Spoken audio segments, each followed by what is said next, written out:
Welcome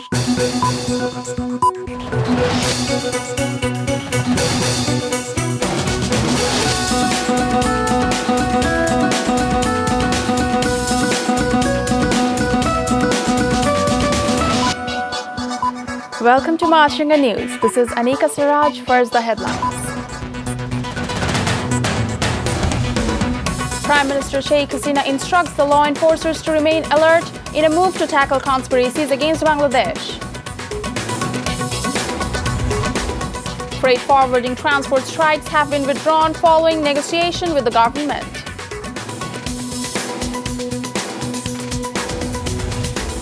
Australia, Japan and New Zealand said they were looking for ways to save the multi-country trade pact.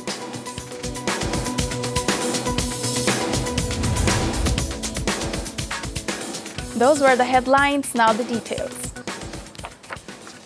Prime Minister Sheikh Hasina directed the law enforcers to exercise constant vigilance in a move to tackle the rising number of conspiracies being hatched against Bangladesh. The Premier made the directive at a meeting with high officials of the law enforcement agencies marking the second day of Police Week 2017. Sheikh Hasina said that a vested quarter is out there to thwart the country's progress. She also laid importance on modernization of the police forces to cope with the emerging security challenges. The Premier also praised the law enforcement agencies for the role of combating terrorism and militancy in the country.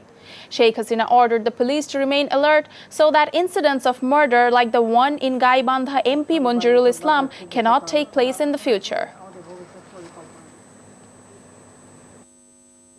আন্তর্জাতিক বিশ্ব খুব প্রশংসা করছে, সব করছে, খুব ভালো কথা, কিন্তু ওই প্রশংসা শুনে মন গলা এটা আমার স্বভাব না, বরং সেখানে আবার কোনো সন্দেহের কিছু আছে কিনা সেটাও আমাদের চিন্তা করতে হবে।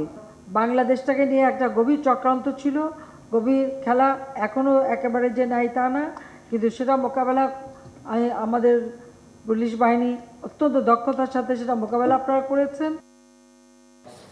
The leaders representing the Freight Transport Owners Workers Union Council have withdrawn the indefinite strike in 21 districts of southwest Bangladesh. The decision has been announced this afternoon after holding a meeting with the Home Minister Asaduzzaman Khan Kamal regarding their 12-point charter of demands. During the meeting, Home Minister said that freight transports will not be allowed to carry overload goods. He also said that stern actions will be taken upon receiving specific complaints regarding extortion and rent seekers. The High Court on Tuesday rejected a writ petition challenging the legality of holding the office of Attorney General by Advocate Mahbube Alam. The bench of Justice Naima Haidar and Justice Abu Tahir Muhammad Saifur Rahman passed the order this morning.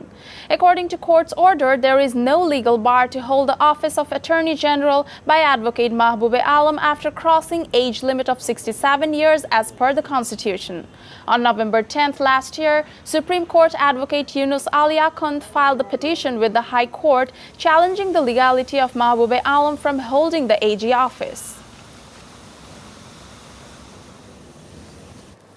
Bangladesh Chhatra League is holding a reunion program marking its 69th founding anniversary in the capital Suhrawardi Uddan on Tuesday. Awami League President and Prime Minister Sheikh Hasina has joined the function as the chief guest chaired by Bangladesh Chhatra League President Saifur Rahman Sohag. Chhatra League General Secretary S.M. Zakir Hossain said they want to build a highly educated and progressive nation state.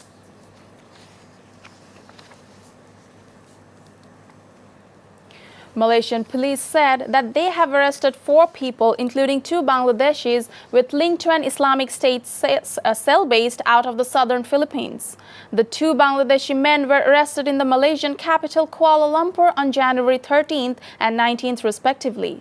They had allegedly been recruited by one Philippine suspect. The cell had planned to use the East Malaysian state of Sabah as a transit point for South Asian and Southeast Asian militant recruits looking to join Islamic State in the Philippines, said the authorities.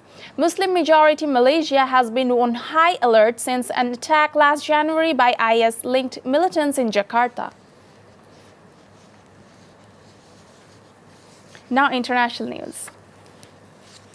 U.S. President Donald Trump's withdrawal from a long-planned Pacific trade pact creates a political and economic vacuum that China is eager to fill. potentially damaging American prestige in Asia. The 12-nation trade deal was a linchpin of former President Barack Obama's Asian policy.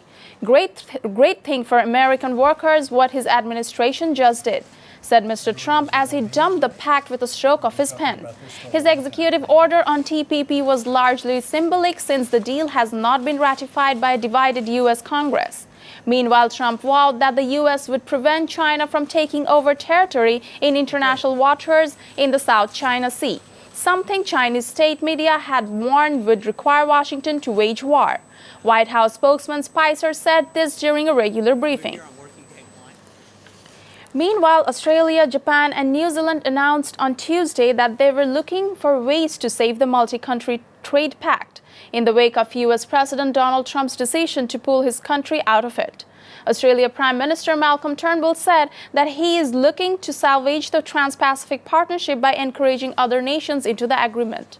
Turnbull said that he had discussions with the Prime Ministers of Japan, New Zealand, and Singapore overnight about the possibility of proceeding with the TPP without the U.S.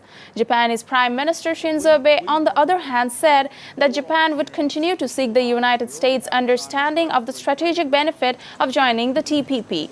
Meanwhile, the U.S. dollar is under pressure in Asia, with Trump's focus on trade protectionism fueling suspicions his administration might seek a competitive advantage through the weaker currency. Before ending the news, the headlines once again. Prime Minister Sheikh Hasina instructs the law enforcers to remain alert in a move to tackle conspiracies against Bangladesh. Freight forwarding transport strikes have been withdrawn following negotiation with the government.